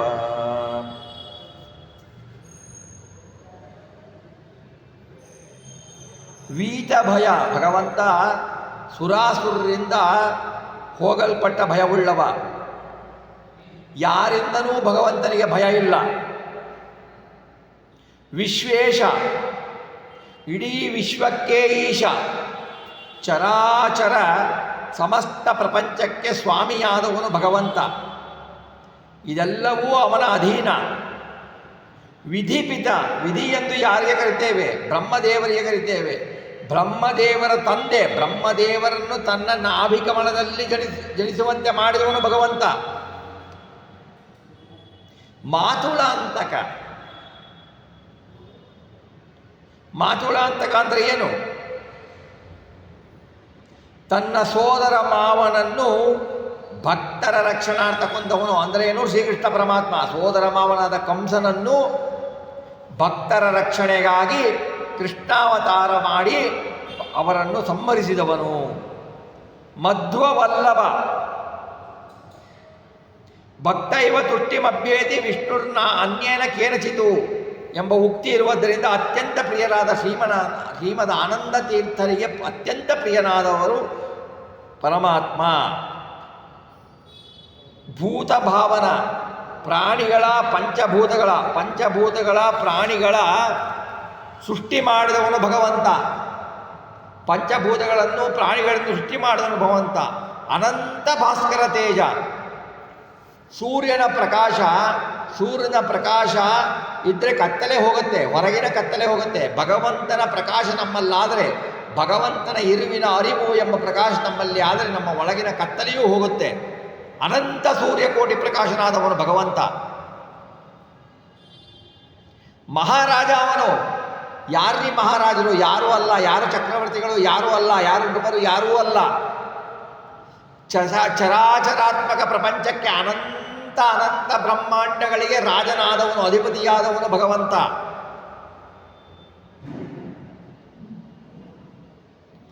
ಆಮೇಲೆ ಇನ್ನೊಂದು ಹೇಳ್ತಾರೆ, ಗೌತಮರ ಮಡದಿಯನು ಕಾಯ್ದ. ಅಂದರೆ ಅಲ್ಲಿ ಕೃಷ್ಣನನ್ನು ಹೇಳಿದರು ಮಾತುಳ ಸಂಹಾರ ಮಾಡಿದ ಅಂತ. ಇಲ್ಲಿ ಹೇಳ್ತಾರೆ ಗೌತಮ ಋಷಿಯಿಂದ ಶಾಪಗ್ರಸ್ತಳಾದವಳು ಅಹಲ್ಯಾದೇವಿ ಶಿಲಾರೂಪ ಪಡೆದಿರ್ತಾಳೆ. ತನ್ನ ಪಾದ ಸ್ಪರ್ಶದಿಂದ ಅವಳ ಶಿಲತ್ವವನ್ನು ಪರಿಹಾರ ಮಾಡಿ ದಿವ್ಯ ಸ್ತ್ರೀಯನ್ನಾಗಿ ರಕ್ಷಣೆ ಮಾಡಿದವನು ಶ್ರೀರಾಮಾವತಾರ. ಅನಾಥ ರಕ್ಷಕ, ನಾಥರು ಇಲ್ಲದವರನ್ನು ರಕ್ಷಣೆ ಮಾಡುವವನು ಭಗವಂತ. ಅನಾಥ ರಕ್ಷಕ, ಅವನು ಅನಾಥನಲ್ಲ, ಅವನು ಎಲ್ಲರಿಗೂ ನಾಥ. ಗುರುತಮ, ಅನಂತ ಗುರುಗಳಿಗೂ ಗುರುವಾದವನು ಭಗವಂತ. ಜಗತ್ತಿಗೆ ಸ್ವಾಮಿಯಾಗಿ ಭಗವಂತ ನಮಗೆ ಏನು ಜ್ಞಾನೋಪದೇಶ ಮಾಡ್ತಾರೋ ಗುರುಗಳು, ಜಗದ್ಗುರುಗಳು, ತ್ರೈಲೋಕ್ಯ ಗುರುಗಳು ಯಾರು? ಶ್ರೀಮನ್ ಮಧ್ವಾಚಾರ್ಯರು. ಅವರಿಗೂ ಗುರು ಯಾರು? ವೇದವ್ಯಾಸ ದೇವರು, ಭಗವಂತ. ಗುರುಗಳಿಗೆ ಗುರುತಮ ಭಗವಂತ.